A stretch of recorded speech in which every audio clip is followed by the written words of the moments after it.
سب کی نظریں اس وقت ایران امریکہ اسرائیل جنگ کے اوپر ہیں اور اس کے اثرات دنیا بھر میں اور خاص طور پر اس خطے پر کیا پڑنے جا رہے ہیں، اس پر بات ہو رہی ہے۔ مفتہ اسماعیل صاحب میرے ساتھ موجود ہیں، سابق وزیر خزانہ۔ بہت شکر گزار ہوں مفتہ صاحب آپ کی۔ اس جنگ کے کیا اثرات ہوتے ہوئے دیکھ رہے ہیں آپ؟ سر، قطری وزیر توانائی کہہ رہے ہیں کہ فی بیرل تیل کی جو قیمت ہے وہ $150 تک جا سکتی ہے، تو پاکستان کے اوپر کس طرح کا امپیکٹ دیکھ رہے ہیں؟ اور اگر تیل کی یہ قیمت جاتی ہے، $100 بھی کراس کرتا ہے، تو پاکستان میں کیا قیمت بنتی ہے مفتہ صاحب اس کی؟ دیکھیں، اس وقت جو آلریڈی $86 کی جو بیرل کی قیمت ہے، اس سے بھی پاکستان کو بہت زیادہ نقصان ہوگا۔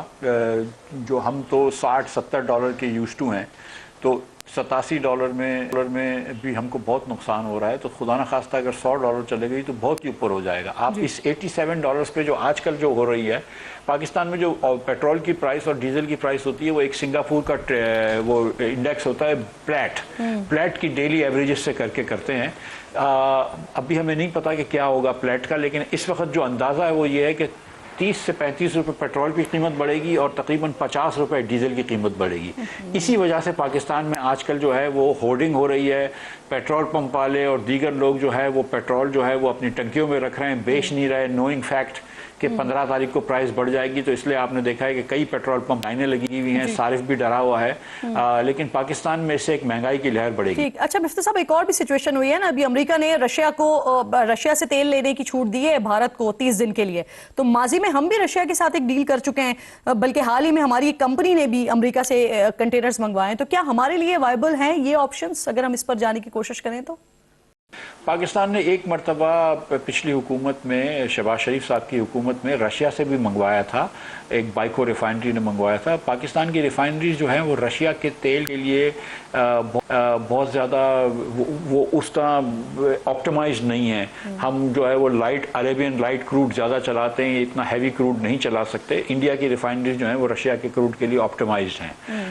پاکستان نے امریکہ سے بھی ویسٹ ٹیکسس سے منگوایا ہے تیل، لیکن ہم کو اس وقت رشیا سے لینا جو ہے وہ مشکل ہوگا۔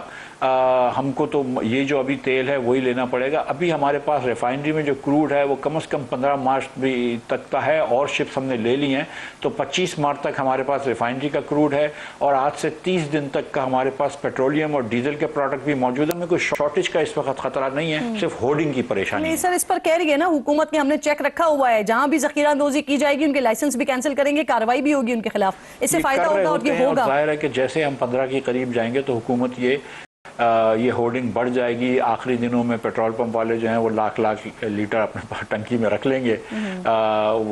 دیکھیں حکومت کیا کرتی ہے اس کا، لیکن کہیں نہ کہیں ان کو یہ تو اس وقت تو یہ انشور کرنا پڑے گا کہ جو اس وقت کی قیمت پہ پیٹرول مل رہا ہے وہ لوگوں کو مل سکے، اور جب حکومت پیٹرول مہنگا کرتی ہے تو مہنگا کرے گی۔ اور پھر اس میں بھی یہ بھی دیکھنا ہے کہ حکومت جو ہے وہ 1 لیٹر کے اوپر 100 روپے ٹیکس لیتی ہے پیٹرول کے، اور ڈیزل کے بھی تقریباً 100 روپے ٹیکس لیتی ہے۔ تو یہ جو پیٹرول کی قیمت بڑھے گی، اگر سمجھ لیجیے 30 روپے بڑھے گی، تو حکومت سارے کے سارا بوجھ جو ہے وہ عوام پہ ڈالے گی، یا اپنی بھی کچھ ٹیکس جو ہے وہ کم کر دے گی۔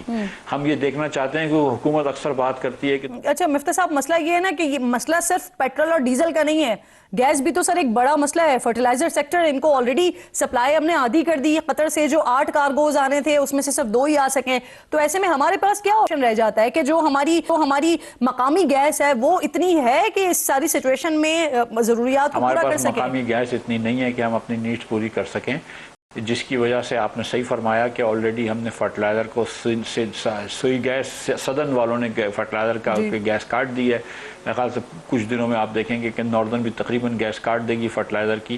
اس کے بعد پھر انڈسٹریل لوڈ شیڈنگ بھی شروع ہوگی۔ اللہ نہ کرے کہ ہم کو وہاں تک جانا پڑے۔ اب یہ بھی دیکھنا ہے کرن صاحبہ کہ کتنے دنوں تک یہ جو ہے جنگ جاری رہتی ہے۔ اگر تو اللہ کرے اور یہ جنگ جلد بند ہو جائے، یا کم از کم عید سے پہلے بند ہو جائے، تو پھر میرے خیال سے ہم کسی جگہ پہ پہنچیں گے کہ جہاں پہ ہم کوشش کر کے ریکوری کریں۔